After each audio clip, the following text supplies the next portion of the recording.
আসসালামু আলাইকুম। আমি কলি নতুন আরও একটা ব্লগ ভিডিও নিয়ে হাজির হয়ে গিয়েছি আপনাদের মাঝে। কাছে কিংবা দূরে, দেশ কিংবা দেশের বাহির থেকে, যে যেখান থেকে আমার আজকের ভিডিওটা দেখছেন কিংবা দেখছেন না, আশা করি আল্লাহর রহমতে সবাই ভালো আছেন। আলহামদুলিল্লাহ, আল্লাহর অশেষ রহমতে আমরাও ভালো আছি। আমি রান্নাটা শুরু করে দিয়েছি, আর আজকে আমি রান্না করছি কচুরলতি শুটকি দিয়ে, আর এদিক দিয়ে টমেটো দিয়ে ডাল রান্না করছি।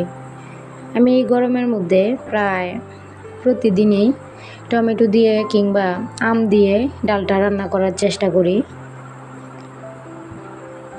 এই গরমে যদি এরকম ডাল খাওয়া যায় তাহলে কিন্তু অনেকটাই স্বস্তি মিলে।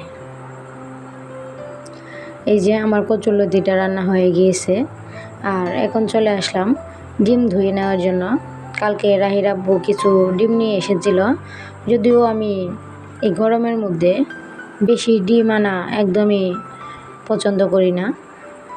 অনেক সময় দেখা যায় যে ডিম নিয়ে আসার পর কেমন জানি নষ্ট হয়ে যায়, আর আমাদের মতো মধ্যবিত্ত ফ্যামিলিদের জন্য একটা ডিম নষ্ট হয়ে যাওয়া মানে অনেক কিছু। প্রতিটা ডিমের পিছনে মিনিমাম 12 টাকা করে পড়ে, আর 12 টাকা আমাদের কাছে কিন্তু অনেক কিছু। আমরা মধ্যবিত্ত, দেখা যায় যে মধ্যবিত্তরা কিন্তু কারো কাছে হাত পাততে পারে না, না কারো কাছে বলতে পারে তাদের সমস্যার কথা। এই পৃথিবীতে যত সমস্যা সব কিন্তু মধ্যবিত্তদেরই হয়। যারা নিম্নবিত্ত আছে তারা কিন্তু উচ্চবিত্তদের কাছে হাত পাততে পারে, আবার যারা উচ্চবিত্ত আছে তাদের তো আছেই, তাদের কোনো হাত পাততে হয় না কারো কাছে। যাই হোক, আমি মধ্যবিত্ত, এটাই আমার সবচেয়ে বড় অপরাধ আমার মনে হয় এই যুগে। ডিমগুলো ভালো করে ধুইয়ে এখন ফ্রিজে রেখে দিচ্ছি। ডিমগুলো ফ্রিজে রাখতে রাখতে আপনাদের সাথে সেই পুরনো অনুরোধটা করে নিতে চাই। যারা আমার ভিডিওটা দেখার জন্য ক্লিক করেছেন, প্লিজ একটা লাইক দিয়ে দিবেন। আপনাদের একটা লাইক আমার এই ভিডিওটা আরও কিছু ভাইয়া আপুদের কাছে পৌঁছাতে সহযোগিতা করবে। এত গরমের মধ্যে এত কষ্ট করে ভিডিও বানাই, ভয়েস দেই, এডিট করি, যদিও অন্যান্য আপুদের মতো হয়তো আমি পারি না, তারপরও আমি আমার সাধ্যমতো চেষ্টা করি। সেই কষ্ট থেকে হলেও প্লিজ একটা লাইক দিয়ে দিবেন, আর ভিডিওটা ফুল ওয়াচ করবেন। আমার ঘরে আলহামদুলিল্লাহ অনেক বাতাস আসে। আমি কিন্তু বিছানাটা আগেও একবার গুছিয়েছিলাম, কিন্তু রাহি এদিক দিয়ে আমি রান্না করছিলাম আর ও এদিক দিয়ে সব কিছু এলোমেলো করে দিয়েছে। মশারি সহ টানিয়ে নিয়েছে, টানিয়ে একদম শুয়েছিল। এসে দেখি, তাই ভাবলাম যে মশারিটা উঠিয়ে রেখে আবারও বিছানাটা একটু গুছিয়ে নেই।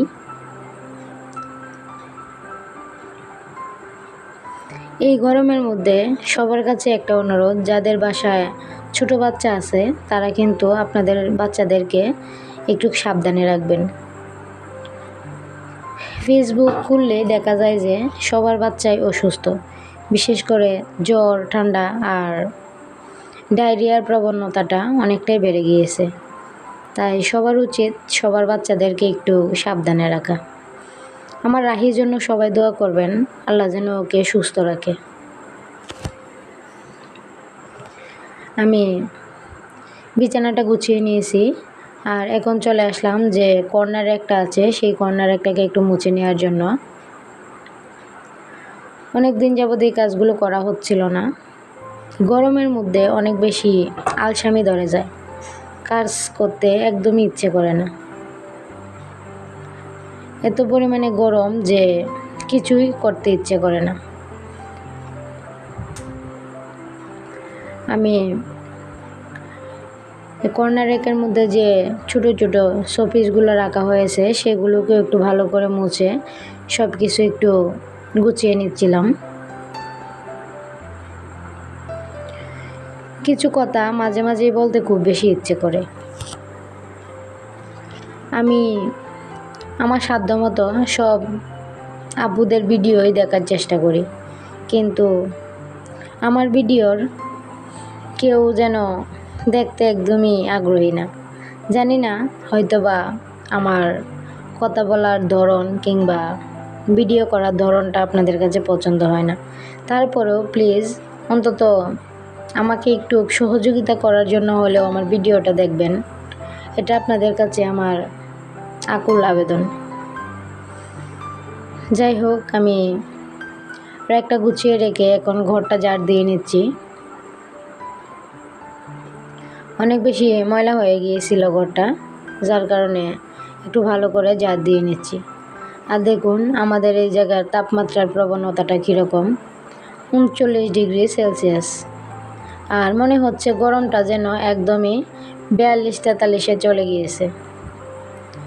যাই হোক, আমি গোসল করে নিয়েছি নামাজ কালাম শেষ করে। রাহি বিকালবেলা বায়না ধরলো যে ও ফ্রেঞ্চ ফ্রাই খাবে, যার জন্য বানিয়ে নিচ্ছি। আর এই জিনিসটা আমার ছেলে খুব বেশি পছন্দ করে, যার কারণে দেখা যায় যে মাঝে মাঝে আমি ফ্রেঞ্চ ফ্রাই ওকে করে দিই। যদিও এই গরমে তেলের জিনিসটা বাচ্চাদেরকে খাওয়ানো ঠিক না, তারপরেও কি আর করা, যেহেতু ছেলের আবদার, তাই চেষ্টা করলাম একটু রাখার জন্য। আমি পরবর্তীতে তেলটা ভালো করে মুছে তারপর ওকে দিয়েছিলাম।